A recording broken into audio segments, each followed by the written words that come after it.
Le point sport. Résultats et analyse sur RTCI. RTCI.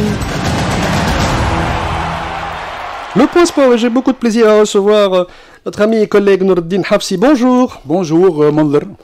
Alors, je crois qu'il faut commencer par le commencement, Nourdine. C'est l'événement sportif de la semaine, de l'année, je dirais même. C'est la qualification de notre 11 nationale à la Coupe du Monde 2026 et une qualification qui va nous permettre, et particulièrement permettre au staff technique, de bien préparer la Coupe d'Afrique des Nations 2025 au Maroc qui est prévue en décembre prochain. Alors, il faut rappeler à nos éditeurs et nos auditrices que notre 11 national a décroché sa qualification à 2 journées de la fin des éliminatoires, donc qui se termineront au mois d'octobre prochain, en allant s'imposer avant-hier à Malabo face à la Guinée équatoriale par 1-0, but de Mohamed Ali Bonhamdan à la 90e minute sur +3 sur un service de Chawat. Quel but! Oui, quel but. Quel but. Un but qui vaut de l'or.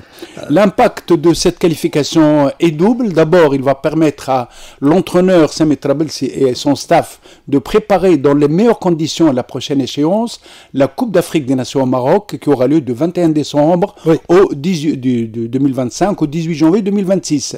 La Tunisie, il faut rappeler, fera partie du groupe C, composé du Nigeria, de la Tanzanie et de l'Ouganda. Le deuxième impact, il est financier pour la Fédération tunisienne de football, qui va recevoir un chèque d'à peu près 30 milliards de nos millimes, un véritable bol d'oxygène pour les finances de notre fédération. La Coupe arabe des Nations, une autre échéance pour l'équipe nationale tunisienne. Qui aura lieu, début décembre, c'est ça? Oui, donc sera disputée par l'équipe A'.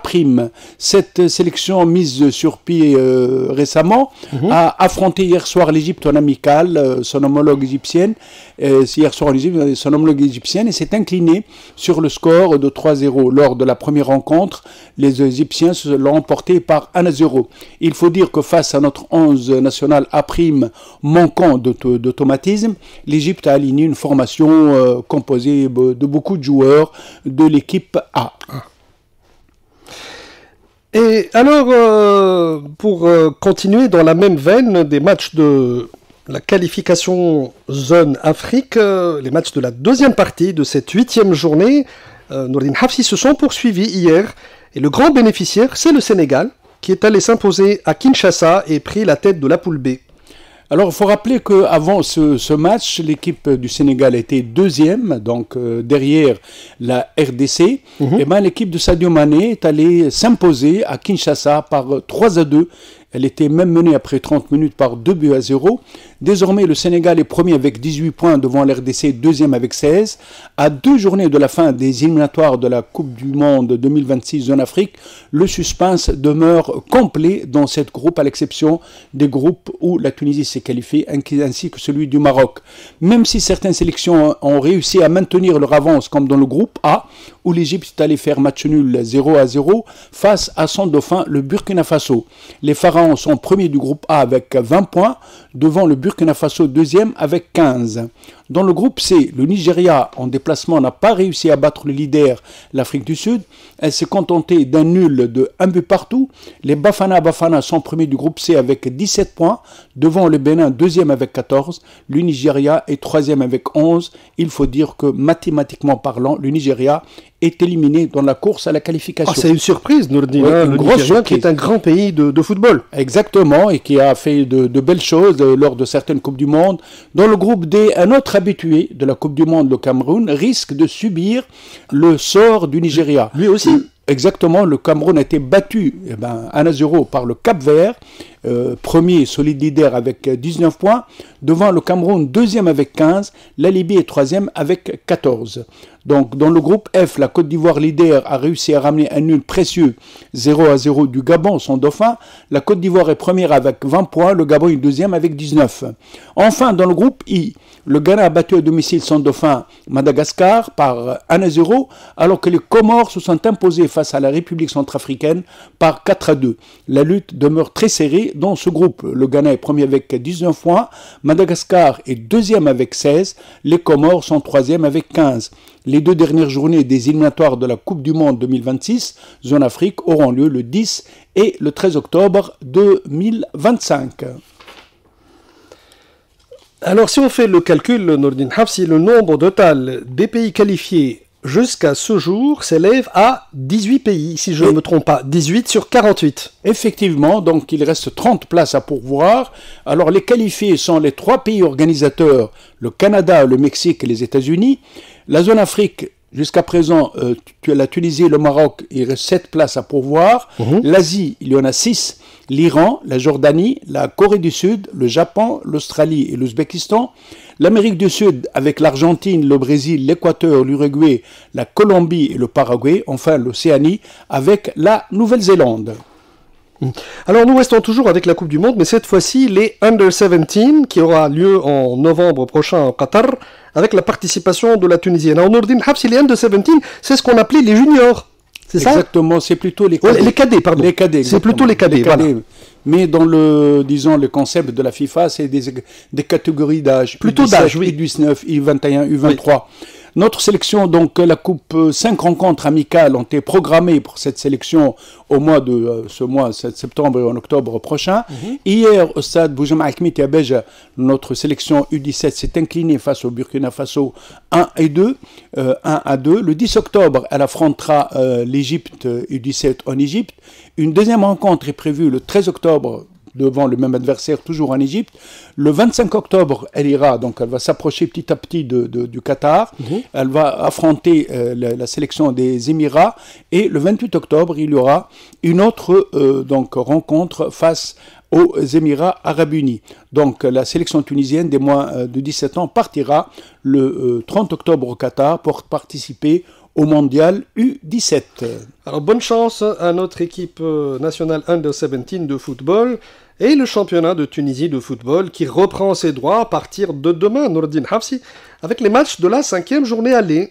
Oui, cette 5e journée qui se déroulera sur 3 jours est marquée par 4 affiches. Demain, d'abord, les 2 nouveaux promus, la JSK et l'Avenir Sportif de la Marsa, s'affrontent à Kérouan à partir de 16h. Soliman accueille l'Olympique de Béja. Metlaoui, donc, offrira l'hospitalité à la jeunesse sportive omranienne. Le samedi, 2 affiches à 16h au Bardo, Stade Tunisien, Espérance Sportive de Tunis, à Monassir, Union Sportive Monassirienne, Étoile Sportive du Sahel. Oui, le derby. À Benguerden, Union Sportive de Benguerden, Club Africain. Le dimanche 14 septembre, la 4e affiche, au stade de Rades, à 16h, Club Africain, Club Sportif Sfaxien. Et à Gabès, Avenir Sportif de Gabès, Espérance Sportive de Zarzis.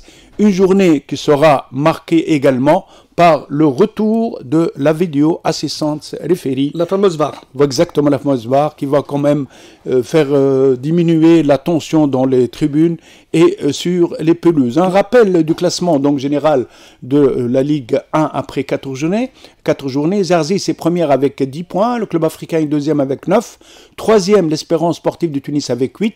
Quatrième, le Stade Tunisien avec 8. Cinquième, Metlaoui avec 7. Sixième, Monastir avec 6. Septième, la Jeunesse Sportive de l'Omran avec 6. Huitième, Benguerden avec 5. Neuvième, l'AS Gabès avec 5.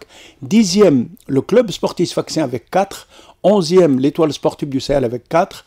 12e, l'Avenir Sportif de la Marsa avec 4. 13e, la Jeunesse Sportive Kerouanaise avec 4. 14e, le Club Athlétique Bizertin avec 2. 15e, l'Olympique de Béja avec 2. Et Soliman, 16e et dernière avec 1 point. Très bien, rendez-vous donc à partir de demain pour les matchs de cette 5e journée aller à partir de 16h. Changeons un peu maintenant de discipline, allons au handball, Nordine Hafsi, puisque notre sélection féminine junior à la Coupe d'Afrique des Nations à Oran dispute aujourd'hui même un match décisif pour la première place du groupe A face à l'Égypte. Notre sélection a remporté ses 3 premiers matchs de la phase de poule face au Burkina Faso, à la Côte d'Ivoire et à la Zambie. L'Égypte s'est imposée également lors de ces 3 premiers matchs, un duel qui s'annonce vraiment intense.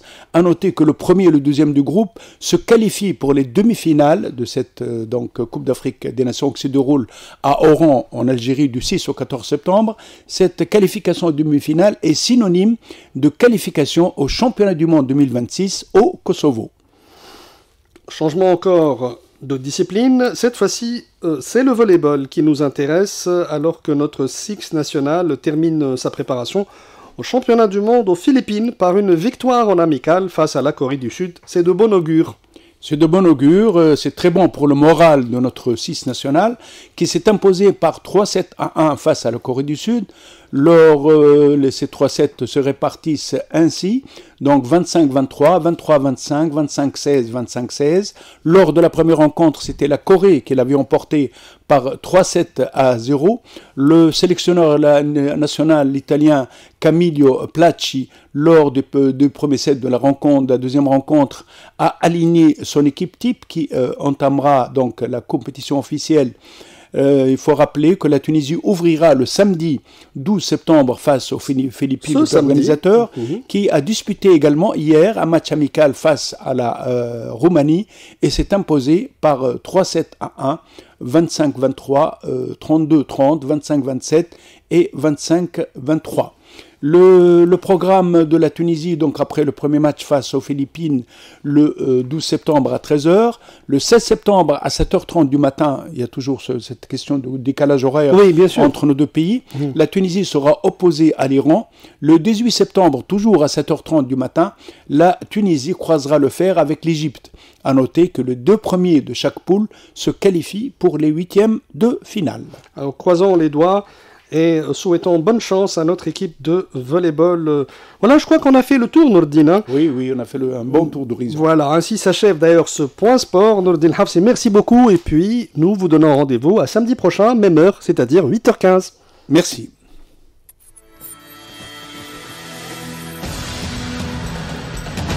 Le point sport.